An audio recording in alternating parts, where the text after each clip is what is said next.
Good morning Moumita সোয়াল family, আশা করি তোমরা সবাই খুব ভালো আছো, সুস্থ আছো। আজকে হচ্ছে বুধবার। আমি না মাঝে মাঝে বার ভুলে যাই, রোজই বার ভুলে যাই। আমি সরস্বতী দিদিকেও জিজ্ঞেস করি আজকে কী বার বলতো। তো যাই হোক, আজকে হচ্ছে তোমার বুধবার, সকাল এখন 8:30 বাজে।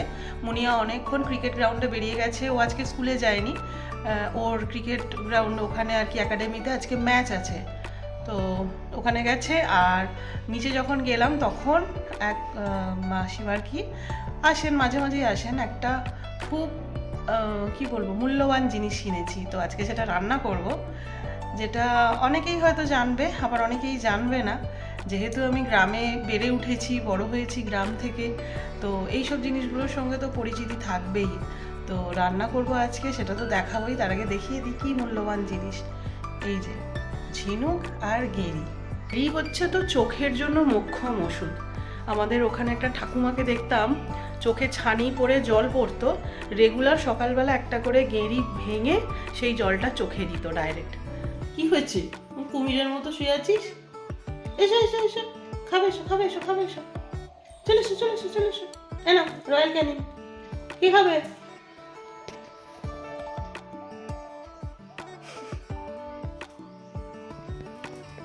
এনো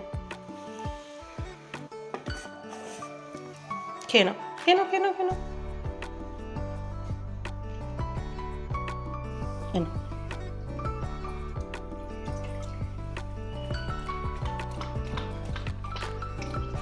খেয়ে নাও, খেয়ে নাও।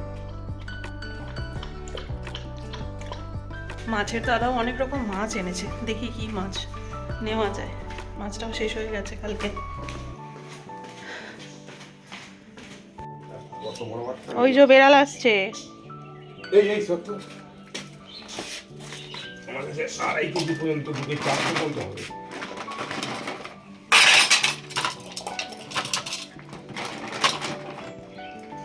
ওই যে 2 কিলো 700 বলতে দেখে না, তো বাটকা আছে চাবানা দেখে নেই, বেশি হয়তো কম নেই ওদিকে, ঠিক আছে? ঠিক আছে। এখানে মাছ লাফাচ্ছে। রুই সব জানতো তো নিজে গো।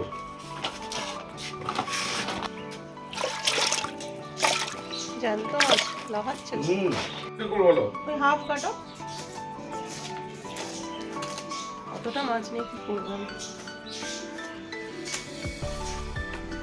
বিড়ালটা ঘোরাঘুরি করছে। এই দাঁড়া, এখানে বস, চুপ করে বস। দেবে তোকে, আগে মাছ কাটা হয়ে যাক তারপর দেবে। বসো। কি তুমি মাছ খাবে? আচ্ছা, কাটা হয়ে যাক, তোমায় দিচ্ছে, দাঁড়া।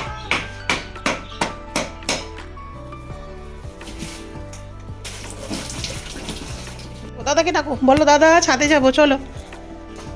দাদাকে ডাকো, ডাকো ডাকো ডাকো, দাদাকে ডাকো। বাবাই, লিওর অনেকক্ষণ খাওয়া হয়ে গেছে, একটু ছাদে নিয়ে যা বাবা।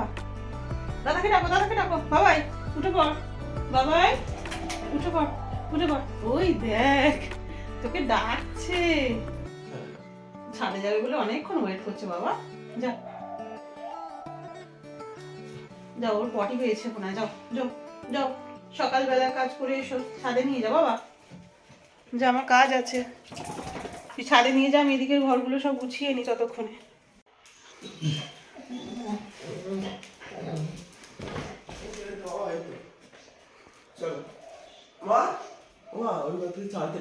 হ্যাঁ দিচ্ছি, তুই ওকে আগে নিয়ে যা। লিও যতক্ষণ ছাদে ঘুরছে ঘরগুলো পরিষ্কার করে নি, নাহলে এদিকটা আসাটা মুশকিল হয়ে যাবে।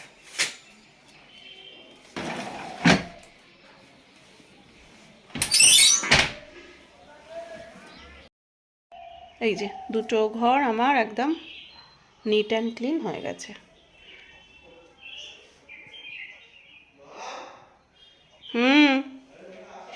হয়ে গেছে ছাদে ঘোরা, কাজকর্ম হয়ে গেছে।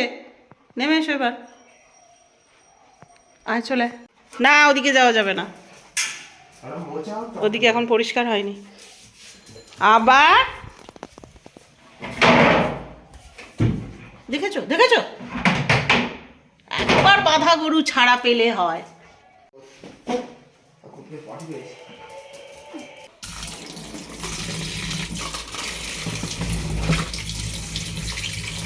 ঝিনুকের না এইগুলোকে কাটতে হয়, কেটে বাদ দিয়ে দিতে হয় এই পোর্শনটা। তো এখন এগুলো কাটবো। এই যে কাঁচি আমার রেডি।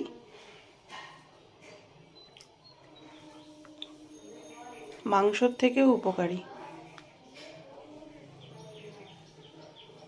এখানে মাছগুলো আমার ধোয়া হয়ে গেছে। এত বড় বড় কাতলা মাছ দেখলে না আমাদের বাড়ির রান্না পুজোর কথা মনে পড়ে যায়। আমাদের রান্না পুজো, বিশ্বকর্মা পুজোর আগের দিন হয় বুড়ো রান্না।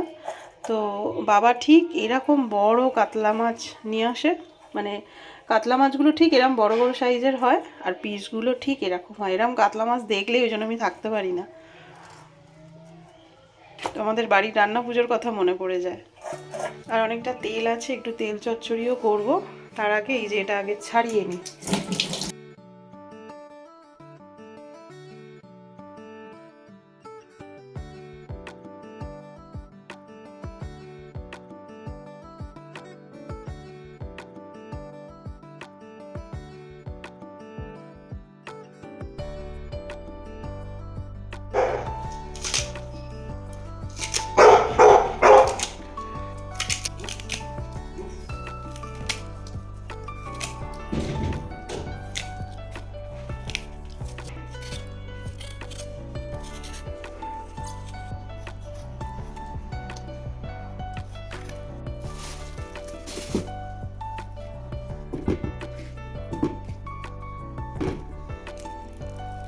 ঘড়িতে বাজে এখন 12:30, আর আমি এখানে রান্না বসিয়ে দিয়েছি। ভাত মোটামুটি হয়ে এসেছে, নামিয়ে নেব। আর এইখানে গেরি আর ঝিনুকটা নুন আর হলুদ দিয়ে প্রেসারে একটু সিটি মেরে নিলাম। একটু সেদ্ধ না হলে তরকারিটা করতে অসুবিধা হবে, তো সুবিধের জন্য এটা করেছি। আর এখানে কড়াই বসিয়ে দিয়েছি, বাঁধাকপিটা করব। এই যেখানে বাঁধাকপি একটু পেঁয়াজ কালি দিয়ে কড়াইশুঁটি দিয়ে কেটে রেখেছি। এখানে আছে পেঁয়াজ কাটা, এখানে রসুন একটু ছাড়িয়ে রেখেছি, এক্সট্রা যদি লাগে কিছুতে দিতে। আর এই আলুটা হচ্ছে গেরি আর ঝিনুকের যে ঝালটা করব ওইটা। আর পেঁয়াজ খালিয়ে আলুটা কেটেছি, একটু ওই মাছের তেলটা দিয়ে চচ্চড়ি মতো করব। আর এখানে মাছগুলো নুন হলুদ মাখিয়ে রেখেছি, ভাজবো, ভেজে রাখি। ও যদি টাইম মতো এসে যায় টক দই নিয়ে, তাহলে দই মাছ হবে, আর তা না হলে দেখি কি করা যায়। আর লিওর চিকেন ভাত হয়ে গেছে।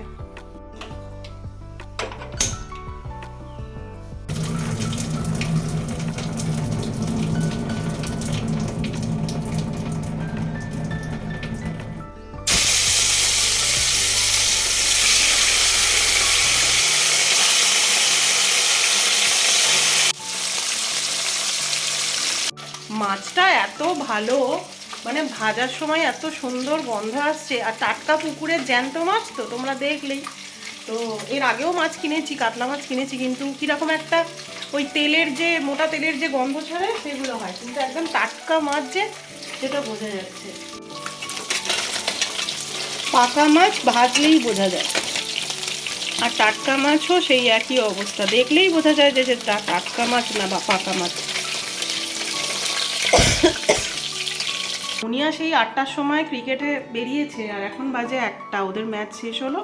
তো যাই হোক, মুনিয়ারা জিতে গেছে। আর আমাকে ও ওখান থেকে মাঠ থেকে দুটো ভিডিও পাঠিয়েছে মুনিয়াদের যখন ম্যাচটা, মানে মুনিয়া যখন ব্যাটিং করছিল।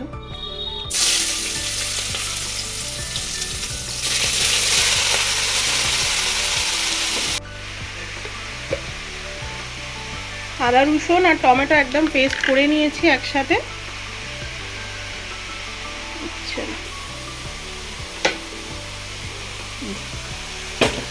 আর এখানে আমি সব মশলা দিয়ে দিয়েছি, নুন হলুদ চিনি। হ্যাঁ, একদম সব মশলাগুলো দিয়ে আমি এখন ভেপারে চাপা দিয়ে রেখে দেবো, দিয়ে আমি ওইদিকে ঝিনুক আর গেরিটা রান্না করব।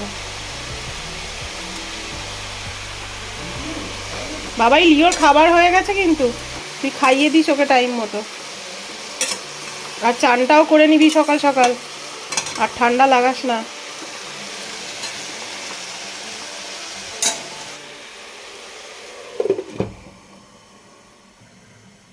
মাছগুলো তো এখানে ভাজা রাখা রয়েছে, আর এই দেখো এগুলো নুন হলুদ দিয়ে সেদ্ধ করে নিয়েছি।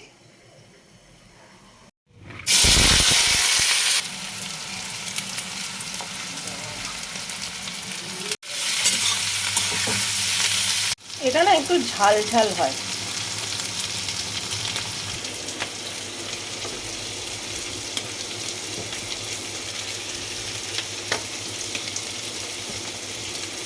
যা খেতে লাগে না, কড়া করে একদম মাখা মাখা তরকারিটা এত অপূর্ব খেতে লাগে, মানে মাংস খেলে খেতে ইচ্ছে করবে।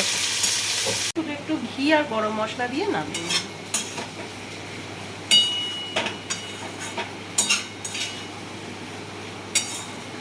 এটা ভাত দিয়ে, রুটি দিয়ে, সব কিছু দিয়েই খেতে পারো। কি হলো খেলার?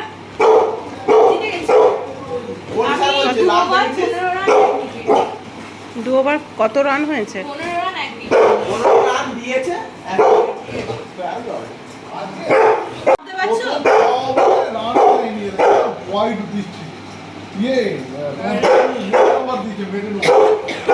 আরে কত রানে হয়েছে? কত রান? 20 রানের মতো হয়েছে। তাহলে 20 ওভারের খেলা। বাবা বলে 179 রান হয়েছে, আর ওদের 180 একটা টার্গেট দেওয়া হয়েছিল। ওরা কত করেছে রান? ওরা 180 ও ঠিক আছে, যা ফ্রেশ হয় না।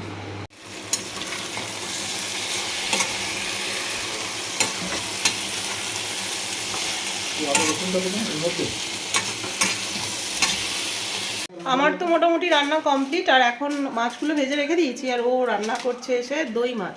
দই মাছটা ও খুব ভালো করে। বাবাই ওর বাবার হাতের দই মাছ খেতে খুব ভালোবাসে, সেই জন্য ও বানাচ্ছে দই মাছ। আর এদিকে রান্না হয়ে গেছে, পরে দেখাচ্ছি।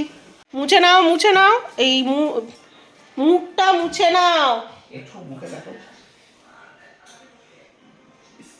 খাওয়া দাওয়া করার পর এই যে মুখ মোছে না। কার বাড়ির এরকম মুখ না মুছে থাকে? এই যে মুছে নাও, তারপর সাজুগুজু করতে হবে।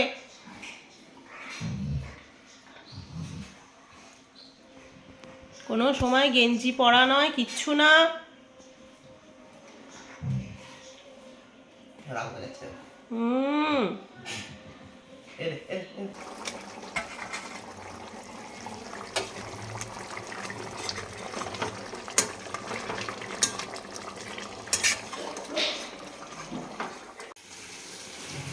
খুব খিদে পেয়ে গেছে।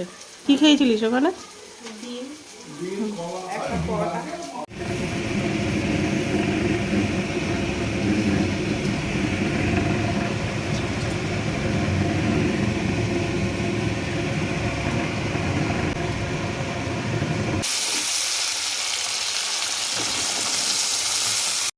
এইটাতে একটু না বড়িও দেবো। এই যে এখানে এক বড়িটা ভাজতে ভুলে গেছি, ওই জন্য সাইডে একটু তেলের মধ্যে নাড়াচাড়া করে নিই। এখন তো ভেপারে হবে এটা। মুনিয়া বলছে, মা বাবা কত রান্না করছো? আমি বলছি আজকে রান্না করছি, এখন কালকে ঘুমাবো। এই দেখো কেন বলছি যে আজকে রান্না সব করেছি, কালকে ঘুমাবো। কালকে রান্নাও পড়ে আছে। এই যেখানে সোয়াবিন আলুর তরকারি আছে, এখানে মাছের ঝাল আছে, পেঁয়াজকালি আলু ভাজা রয়েছে, সেগুলো সব গরম করব। আবার আজকে যা খাওয়া দাওয়া হবে, যেগুলো বেঁচে যাবে আবার ফ্রিজে ঢুকিয়ে দেবো। ঠান্ডা আছে এখন, তো খাওয়াই যায়, নাহলে বেশি গরম পড়ে গেলে এইসব খাবার খেলেই শরীর খারাপ।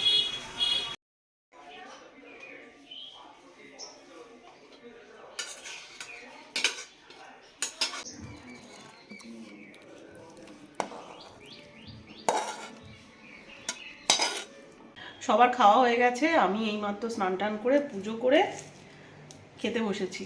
সবাই বলল খুব ভালো হয়েছে, খেয়ে দে। ওরা বলেছে ভালো হয়েছে, আর আমি এখন খাচ্ছি। ঝিনুক আর গিরিটা অসাধারণ হয়েছে না?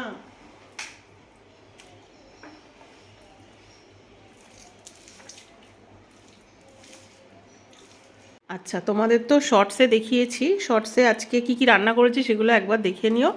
আর আরেকবার এখানে বলে দিচ্ছি, এখানে গেরি ঝিনুকের তরকারি, এখানে আছে এই যে মাছের তেল দিয়ে পেঁয়াজকালি দিয়ে একটা চচ্চড়ি, বাঁধাকপির তরকারি, আর কালকের সয়াবিন আছে, মাছের ঝাল আছে, অনেক কিছু রান্না রয়েছে। আর এদিকে আছে দই মাছ।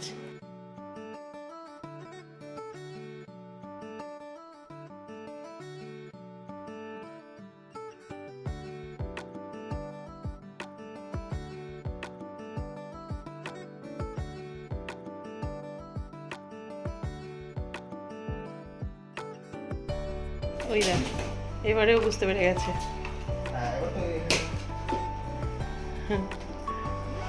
চলো প্রদীপ্তা ওই ঘরে গিয়ে বসি।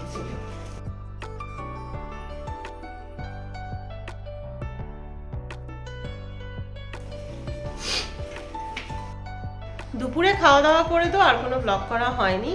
সন্ধ্যাবেলা প্রদীপ্তা এসেছিল ওর বড় ছেলের বিয়ের নিমন্ত্রণ করতে, আর ওর ছোট ছেলে রমিক হচ্ছে আমার ছেলের বন্ধু।